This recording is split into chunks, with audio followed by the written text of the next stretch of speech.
Grand risings, everybody. Mystical area here to shake the matrix, expand our minds, and make us all think.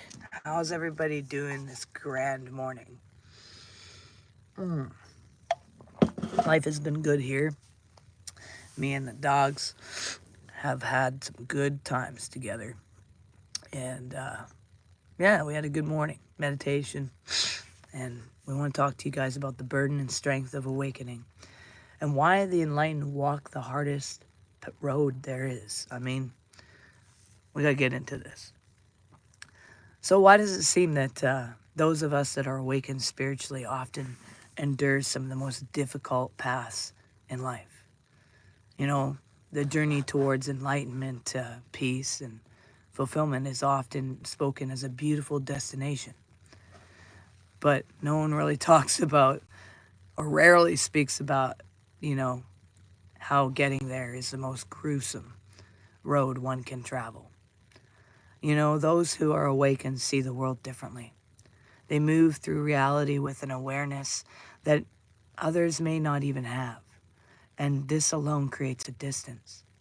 You see, the hardship they endure are not, they're not signs of weakness, but the fire that forges the resilience. You see, like steel tempered in flames, the struggle refines them into something stronger, something unbreakable. Hello, American Stoner, you know what that's about. You know, even neuroscience and transformation, they talk about this. And neuroscience tells us about the deep transformation that rewires the brain. When we awaken to the truth, old neural pathways that once provided comfort and certainties, they begin to dissolve, creating an internal struggle. You know, the psychology and the physiological concept of cognitive like dissonance is the tension between what we once believed and what we once know. It hits hard. What once soothed us, it no longer works anymore. You know, the distractions we used to take. You know, I remember back in the day, I used to go and turn on the TV or go and play a video game, and it would be my distraction. Now, I go head on to the things that are in my way. I don't even remember the last time I played a video game, to be honest. My eldest son keeps trying to convince me to go get a video game console to play video games with him. But see, the thing is, those superficial pleasures, and we realize they're illusions. And they lose their grip because we see beyond them. You see, in physics and entropy, the natural tendency of systems to move from order to disorder applies to spiritual growth as well. The old self must dissolve for the new self to emerge. The disillusion feels like chaos, loss, and even suffering, but the reality, it's transformation. See, there's this spiritual burdens that comes with awareness. Even religion and spiritual traditions across the world echo the same message. The deeper the understanding, the heavier the responsibility. Even Jesus himself, he said, to whom much is given, much will be required. Awareness brings responsibilities. Even in Buddhism, it speaks of enlightenment as the release of the illusion. But to get there, one must pass through the suffering and self-inquiry. The Hermetic teachings state that as we gain knowledge, we also inherit the burden of using it wisely. So when the veil is lifted, we no longer get to play by the same rules. The old rules don't work anymore. We know better. The pain, though, is no longer just personal. We get the understanding of the collective. We feel it. We feel the whole globe, the whole galaxy. We feel everything. The suffering, the whole world. It's no longer something we can even ignore or shield ourselves from. Like many of you before, so could we. There was a time when we could shield ourselves with ignorance, distraction, or societal norms. Now there's just no turning back. So there's a weight of knowing. The loneliness, the solitude that comes with awakening is not accidental. See, when we grow, it's kind of hard for us to act and hang out with the whole crew because we don't know how to be superficial anymore. Growth just outpaces relationships. And old habits and even old versions of the self, they're just gone. The deeper we go, the more we see our own shadows, because we realize that's what this all is. We have no fingers to point. We got no one to judge. We know it's all right here. And we know that this is where the real work begins. It's not just knowing the truth. It's about we're carrying the burden of it. It's not like you can just talk about it to anyone. Not everyone understands this. So when we awaken, we no longer wait for salvation, for some external force to grant us purpose. We realize that everything we have been searching for has always been buried within us. Digging it up is the hardest work imaginable, because it requires dismantling the illusions, facing the wounds, and acknowledging the truth that we were once too painful to bear. We can't just ignore it anymore. See, the world to us no longer looks the same because we see it for what it truly is. Raw, unfiltered, both beautiful and brutal. And that is why the awakened struggle, because we are here not just to see, but to change.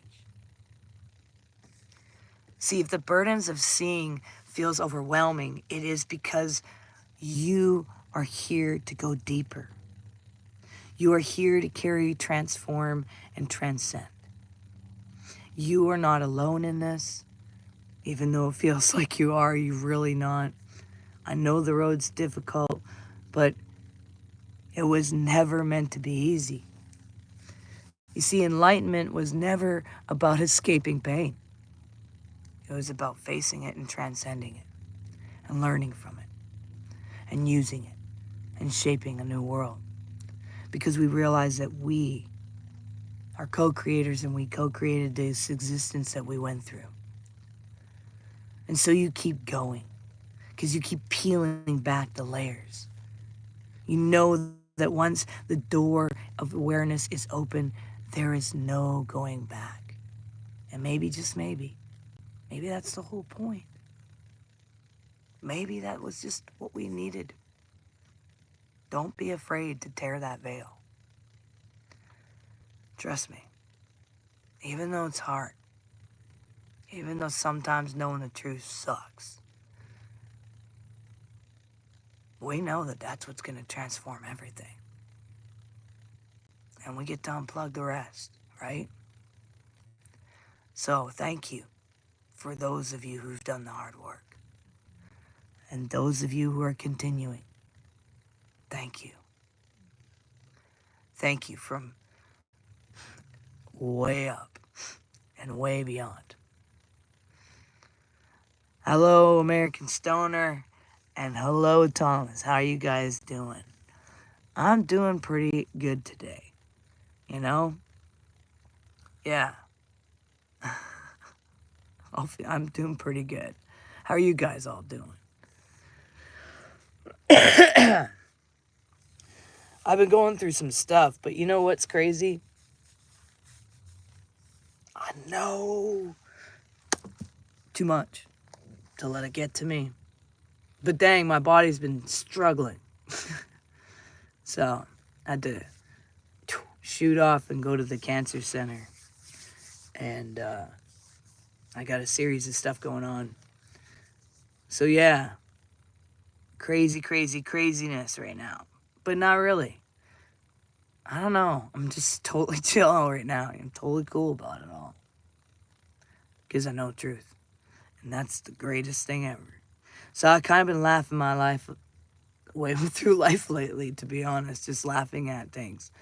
Like, it was so funny. I was even in the store the other day, and me and our friends were all in the same vehicle. And my buddy was in line. There was this long lineup. And I'm like, dude, can I just give you this money and give you the toilet paper to go pay for it. This lady behind us just starts freaking the heck out. Freaking out. I mean, like, freaking out, as being as loud as possible. And I tried to explain to her, I was like, yo, like, I was just handing him the money. He was going to go buy it. Like, we're not really, it's just one item. We're not taking up any space. We're just all in one vehicle, and we're trying to get to someone. We're late.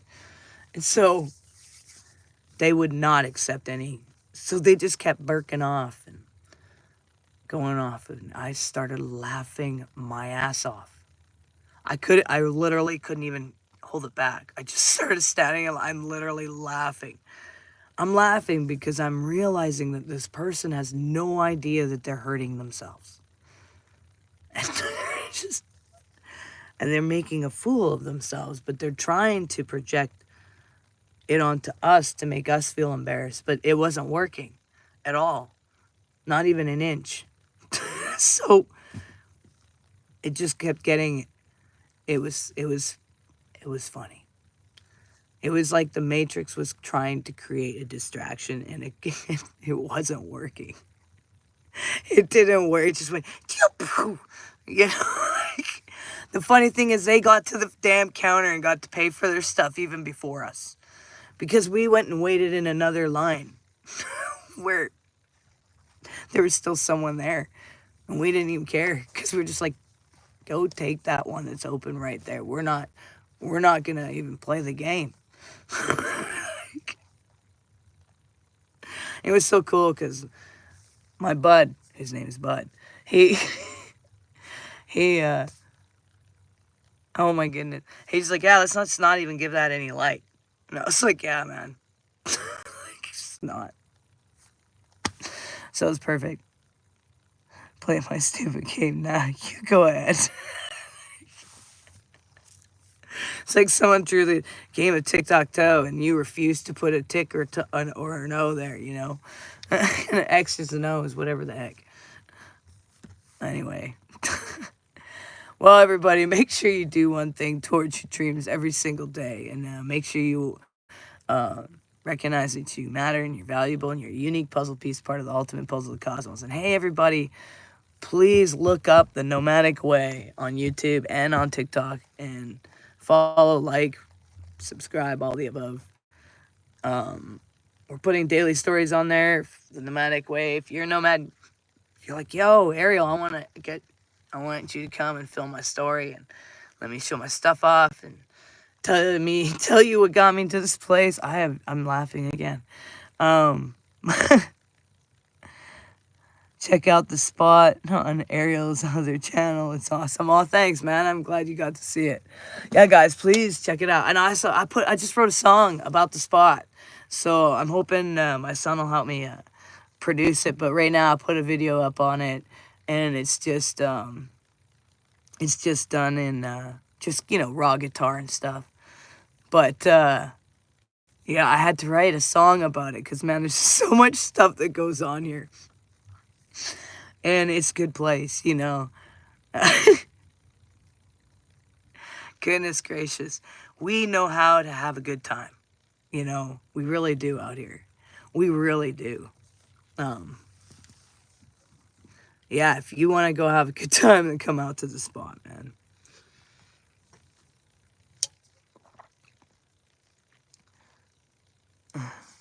It's laid back, heart toucher. It's a good stuff. Thanks. American Stoner, you're in pain, bro. What's up? I understand pain. I'm freaking in pain every day right now. It's been like intense as heck. But it's because I got things growing where they shouldn't be growing. And so it's just, my body's saying, it's trying to evict it. And in the midst of it trying to evict these things, there's muscles that are spazzing out. So yeah, I get you, man. Yeah.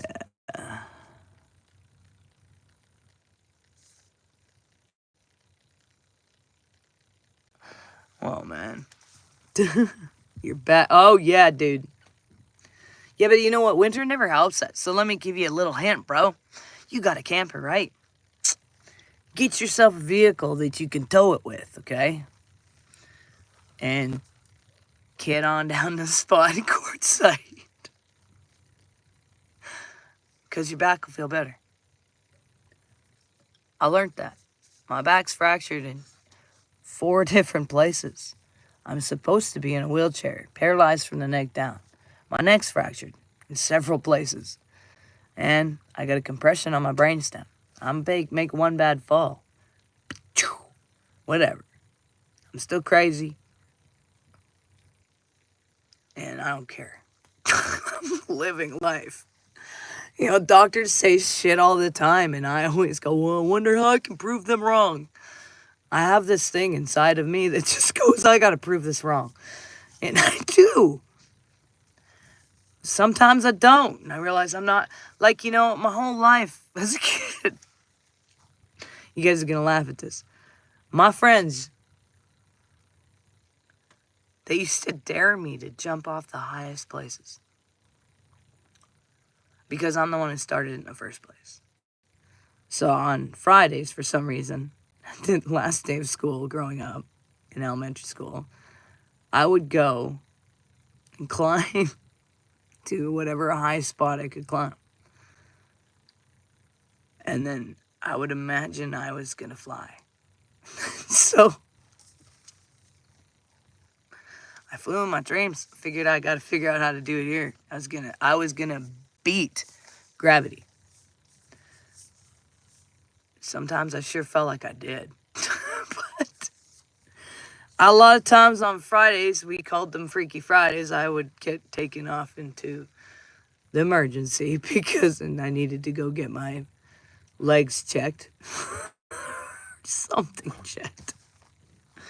I can't tell you how many broken bones, but also didn't know growing up I had like juvenile rheumatoid arthritis, so that explained a lot of broken bones too.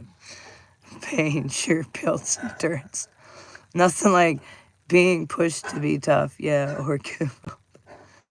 Yep, we chose not to give up over and over. Pain's a non-issue. We do what we gotta do and what we want to anyway. Yeah, 100%. 100%. Although, you know, it was funny, the director of medicine at the hospital that I walked out of eventually, he told me it was the best fuck off he ever heard in his life because I proved him wrong. He thought I would never walk again. But bro, if you come out here, like I tell you, that's the weather and it makes us feel better. And I know, man, my bro, American Stoner, he's got a rod down his back. So we gotta get that salve out to you, bro. I gotta make some more. I really do. I gotta order all the ingredients though. My stuff got destroyed and held captive at my old place that I built. Yeah, they still have my stuff. And yet, mice destroyed it. So, you know, there's that. And that was like, oh God, I had hundreds of dollars of essential oils. But if I had them right now, I could help so many people right now. Like, oh my gosh, you know my salve stuff. Like in Canada, when I made it, I'd make 1,000 units and poof, gone. Doctors ordered it. Chiropractors ordered it. Psychologists ordered it. I was pretty protected. It's 100% what I was doing was medical because I could show who all ordered it. Anyways, lots of people ordered. Anyways, make sure, I already done all that, but I'm going to head out, you guys. Peace and much love. We'll see ya. Yeah, you were born with scoliosis, that's right. I remember that. You're back. But get out here. Get into warmer weather. It helps. You don't have to stay in one spot when you got a camper, bro.